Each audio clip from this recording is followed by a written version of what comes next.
أعوذ بالله من الشيطان الرجيم بسم الله الرحمن الرحيم وصلى الله وسلم على أشرف الخلق سيدنا محمد وعلى آله وأصحابه الكمال. Assalamu alaikum wa rahmatullahi ta'ala wa barakatuhu.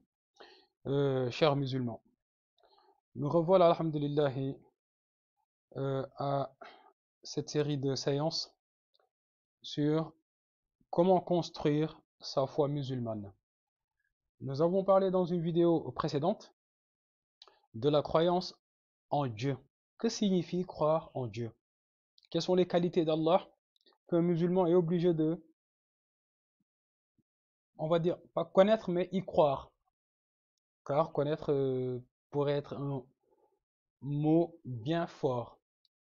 Donc, nous avons cité les qualités d'Allah que le musulman doit croire en lui, et le contraire de ces qualités également, donc qui sont impossibles que Allah soit qualifié de cela, et ce qui était juste en fait valable concernant Allah.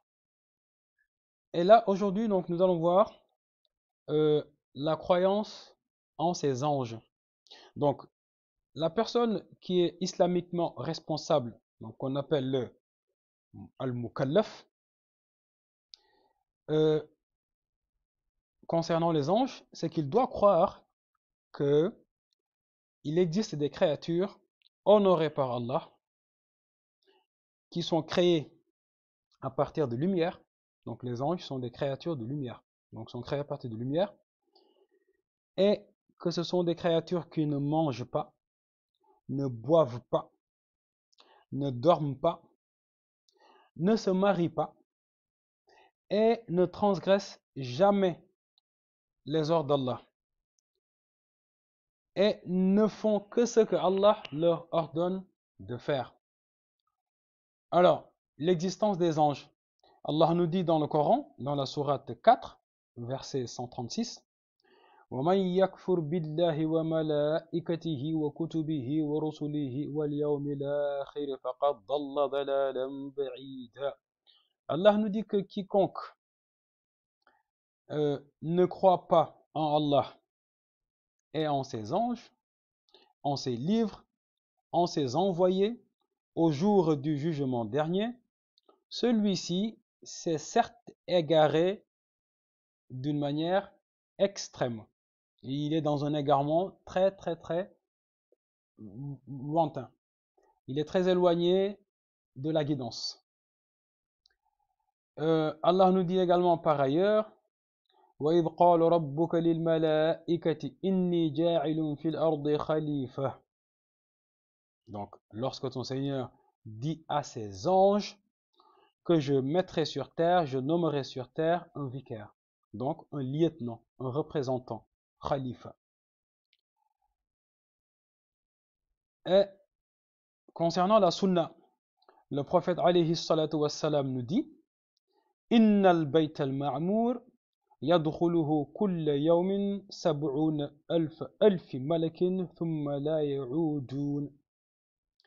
Le prophète nous dit sallallahu alayhi wa sallam que Innal bayt al-ma'mour, certes la maison peuplée, al-bayt al-ma'mour, yadkhuluhu kulla yawmin, y pénètre chaque jour sab'un alfi.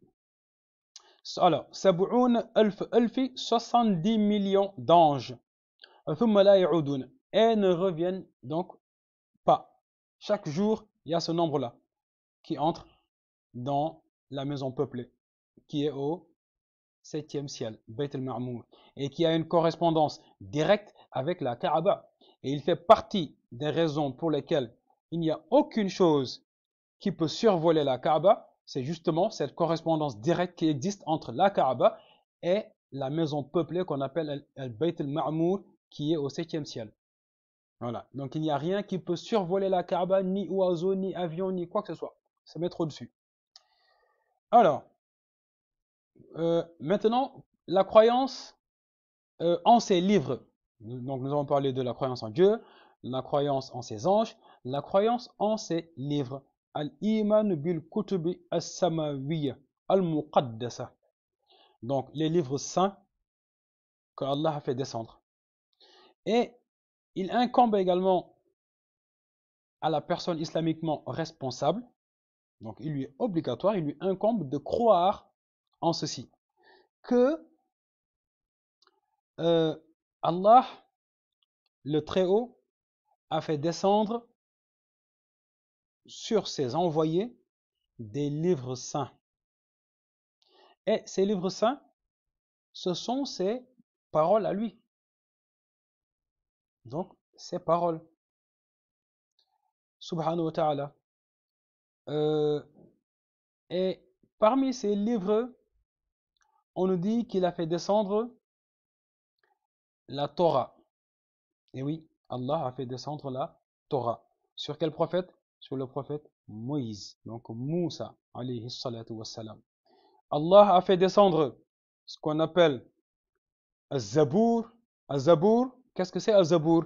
Az-Zabour, si l'on veut, ce sont les psaumes de David. Donc les psaumes de David, Al-Munazzala ala Daoud. Donc Sayyidina Daoud. Daoud, c'est David. Allah a également fait descendre Al-Injil. Al-Injil, donc c'est l'évangile.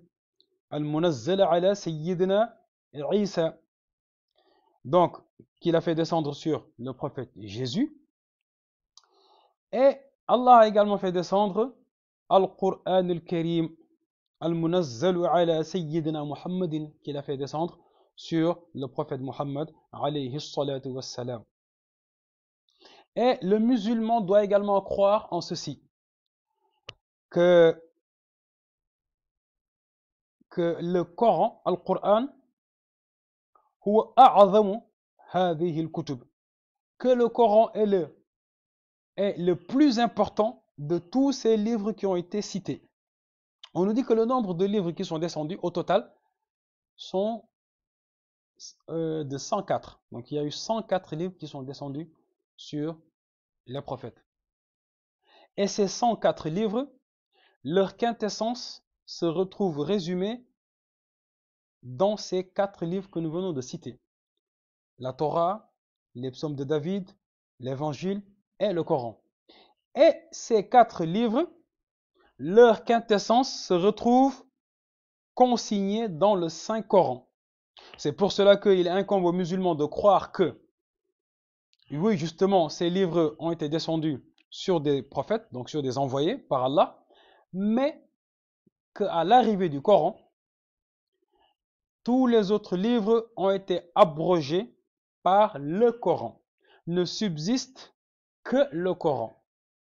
Pour le musulman, la seule et unique législation qui est de vigueur, c'est Al-Qur'an al-Karim, qui est descendu sur le prophète Muhammad sallallahu alayhi wa sallam.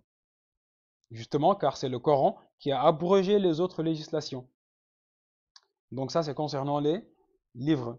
Allah nous dit, dans le Saint-Coran, Sourate An-Nisa et toujours, Ya ayyuhalladhina amanu aminu billahi wa rasulihi wal kitabi alladhi nazzala ala rasulihi wal kitabi alladhi unzila min qabl. Donc Allah nous dit, Ya ayyuhalladhina amanu, ô vous qui croyez, aminu, croyez. Waouh! Là, ça demande une petite explication. Ya ayyuhalladhina amanu, ô vous qui dites que vous croyez en Allah. Ya ayyuhalladhina amanu, ô vous qui dites faire partie du cercle de la foi. Aminu, ben oui, aminu, acceptez. Aminu, ayez la ferme conviction. Ayez le credo, d'accord, que Allah est votre Seigneur et que Muhammad est son envoyé et que le Coran est le livre qu'il a fait descendre sur le prophète Muhammad. Donc quand on dit Aminu billahi, croyez en Allah, wa rasulihi, et en son envoyé, donc qui est son envoyé? Nous, quand Allah s'adresse à nous les musulmans, l'envoyé de Dieu c'est le prophète Muhammad. Wal kitabi alladhi nazzala, et il dit également de croire en le livre qu'il a fait descendre sur son prophète. Wal kitabi alladhi unzila min qabl, et le livre qui a été descendu auparavant. Alors, quand il dit le livre, en fait, c'est tous les livres qui sont descendus auparavant, avant le prophète Muhammad sallallahu alayhi wa sallam. Donc, Allah lui a également dit Nazzala alayka al-kitab bil haqq musaddiqan lima bayna yadayhi وأنزل التوراة والإنجيل من قبل هدى للناس وأنزل الفرقان. Allah a dit au prophète sallallahu alayhi wa sallam que c'est lui Allah qui a fait descendre sur le prophète Al-Kitab. Donc Al-Kitab c'est le Coran. Pour justement venir consolider, donc pour venir attester de la véracité de ce qu'Allah avait fait descendre auparavant. Donc la Torah et l'évangile. Et donc qu'il a fait descendre, al-Furqan, il a fait descendre le discernement. Quel est le discernement? Al-Furqan, farraqa bayna al-haqq wal-batil, c'est ce qui a discerné, donc ce qui a posé le discernement entre la vérité et le néant et le mensonge, c'est Al-Qur'an. Donc ceci est concernant la croyance en les livres saints. On va s'arrêter là. À une prochaine séance, Inch'Allah, on va développer plutôt le terme croire aux prophètes et messagers. Que englobe ce terme-là? Croire au jour du jugement dernier et croire au destin, le bon ou le mauvais. Inch'Allah. Assalamu alaikum wa rahmatullah.